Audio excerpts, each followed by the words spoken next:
We are back on the Heel to the Face podcast for the final segment on this week's episode as we get you prepared for Great Balls of Fire this Sunday night from the American Airlines Center in Dallas, Texas, in downtown Dallas, Texas. I've been there, went there for the Hall of Fame ceremony a couple years ago before WrestleMania 32.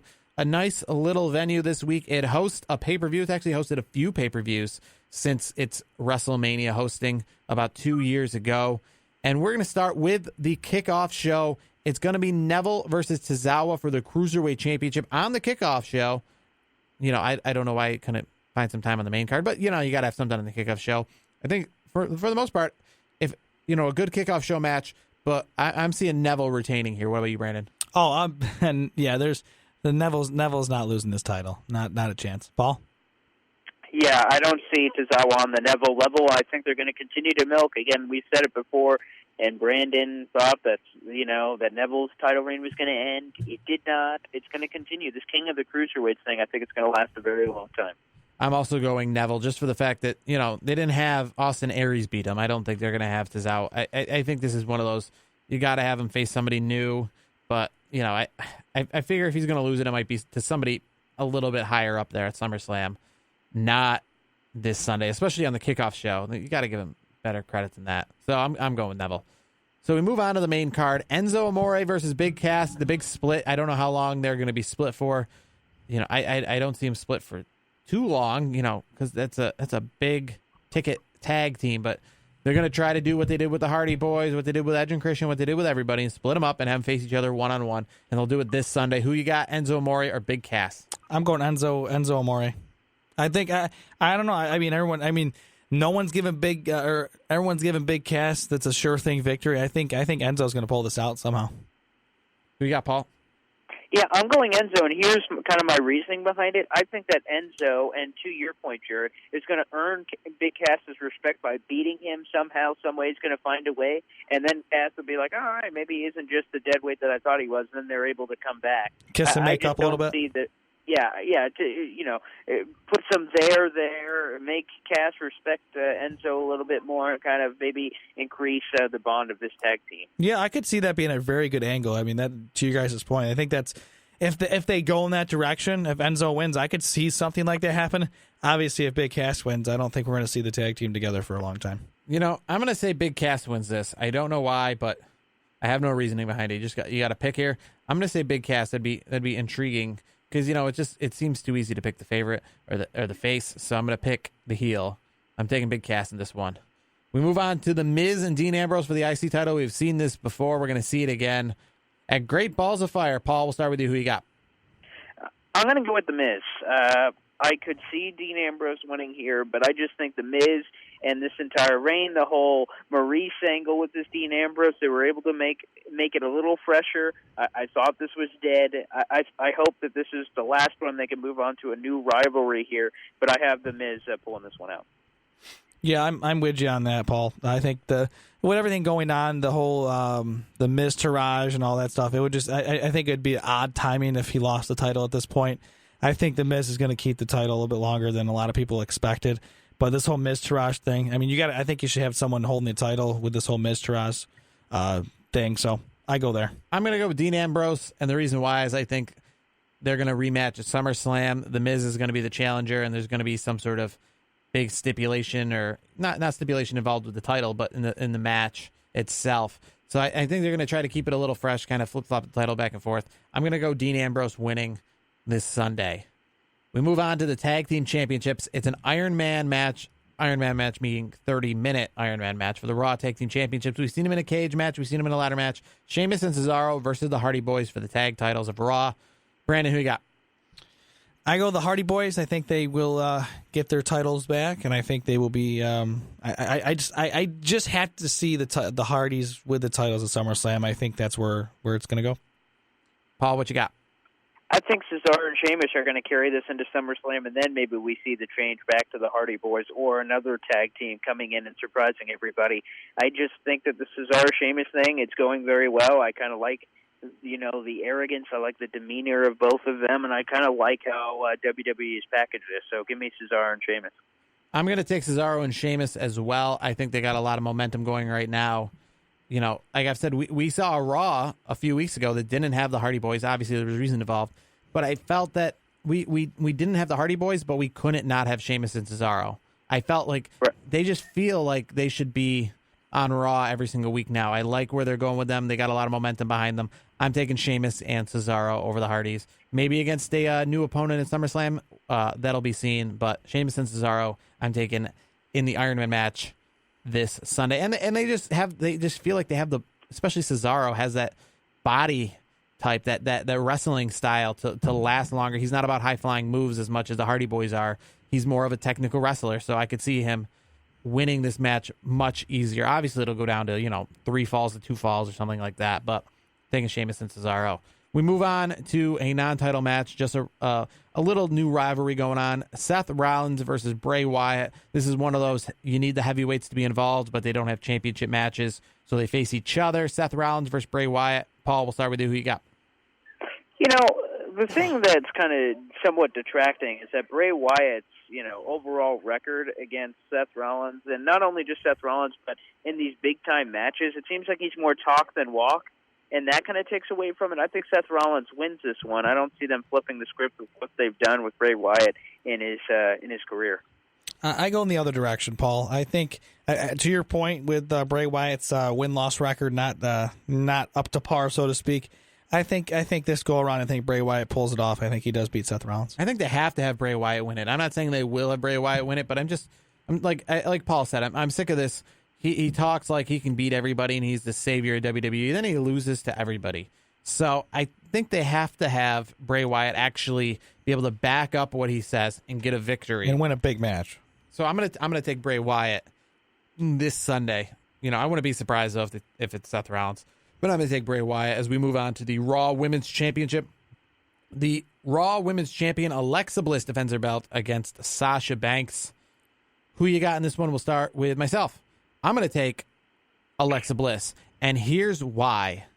I see a heel turn. I see Bayley coming out, maybe not doing it on purpose at first, but costing Sasha Banks this match. Dude, you stole my thunder, dude. That's exactly where I was going on this. As the Bayley fanatic that I am, I see it was. I've read enough online lately where I thought, okay, maybe there is a heel turn in her future. I've read enough about it, heard enough rumors about it. I think, like you said, to your point, I think Alexa Bliss will retain her title via a interference by Bayley.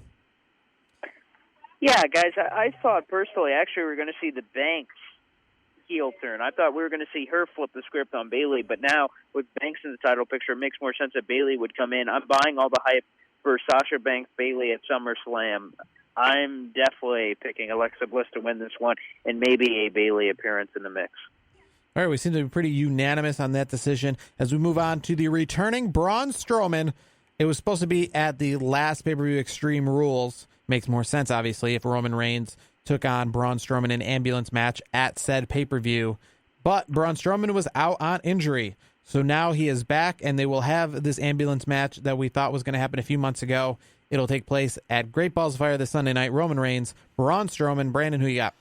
I think based on how things have been built up, I think I got to go Braun Strowman. I mean, my guts tell me Braun Strowman will win this match. I think it's going to be a very, very good match, but I do see Braun Strowman, coming out strong for a future Universal Championship match. I'm going to take Roman Reigns. I'm giving him some momentum going into whoever he's going to face at SummerSlam. So I'm giving him some momentum. I think he's going to win this match and have some momentum going for that Universal Championship in the main event of SummerSlam. So I'm going Roman Reigns. Paul, who you got?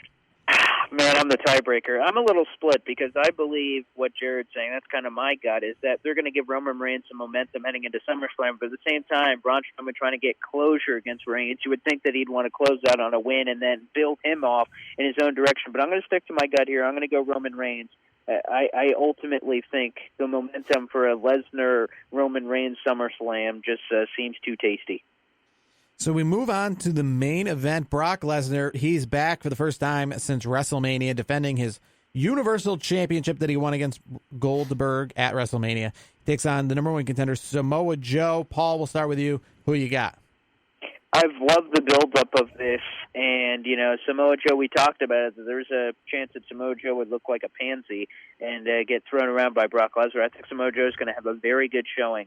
I just can't see. I mean, I was surprised that Samoa Joe won the 5-way, 6-way at Extreme Rules, but I can't see a way where Samoa Joe gets this upset. I would be beyond baffled. I got to go with Lesnar.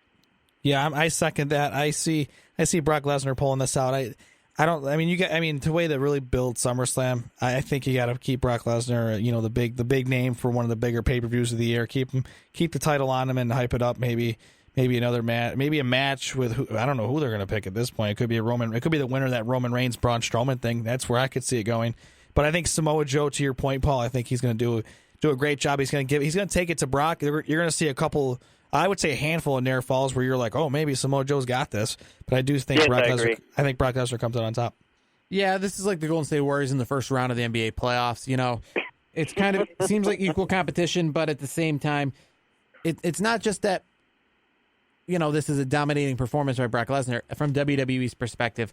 I just feel that they're just going to warm him up. He's going to be in the main event at SummerSlam. He's going to still be the champion. You're not going to have him win the championship and lose in his first title defense at a in-your-house style pay-per-view. As much as I can't wait to see Samoa Joe and what kind of performance he puts on, I see Brock Lesnar winning this match. And, I wouldn't even be surprised if they try to do the Goldberg thing and try to make it quick and, make Brock Lesnar look really good. Wow. I hope they don't. I hope they don't either. But, Me too. Recently, the way WWE's been treating Brock Lesnar's and Goldberg's, I wouldn't be surprised. It could be par for the course, but I think the way they've been pushing it lately, Samoa Joe's really brought it back to Brock Lesnar and made him look at times vulnerable. I do see this match, going at least 10 minutes. So we're going to close out this week's show with our tweets of the week. I'm going to go right ahead. I'll start with my tweet of the week. It's kind of from two people. So AKA Ghastly, that's his Twitter handle, Andrew Ghastly put, this will forever be a match that I want to see. And it's a picture of Seth Rollins taking on The Rock. And Seth Rollins responded to that tweet and said, Mania is only 8 months away. And he puts these emojis which indicate that he's thinking, Seth Rollins versus The Rock, that would be a pretty interesting match. But it's pretty cool that Seth Rollins did respond, I guess, to this guy's tweet, thinking maybe Seth Rollins versus The Rock at WrestleMania. That'd be cool. It is only 8 months away, so let's start planning for that. So that will be my tweet of the week. It's Seth Rollins retweeting somebody else, so it's kind of two people, but either way it works. And that is my tweet of the week. Brandon, what do you got? I go back to my my go-to for all my tweets. My tweet of the week, of course, at WWE Creative _ish. I love WWE Creative Humor. I think they're a great group on the Twitter. I did like this. It makes sense. Of course, at Fight Owens Fight would be the best commentator that we have on SmackDown Live. I couldn't agree more. I think he does a hell of a job. I love how he always rips, him and JBL are like boys, and then it's like he rips the shreds like Byron Saxton. I love that. I also do enjoy that, the kind of the heels sticking together. He does very good on the commentary. I enjoy everything Kevin Owens does for the most part. Yeah, me too. What about you, Paul? What is your tweet of the week? Jared, there's got to be like a 0.01% chance of what happened that just happened. That was my same tweet, was that Seth Rollins quote tweeting that fan that tweeted at him. That was my exact tweet. I have it printed out here in front of me in the mountains of North Conway, New Hampshire. But I'll just build on that a little bit. I think it's cool that we have these wrestlers nowadays that are in the present, that you have social media and this ability to interact with the fans in a bunch of different ways. I think it's really cool.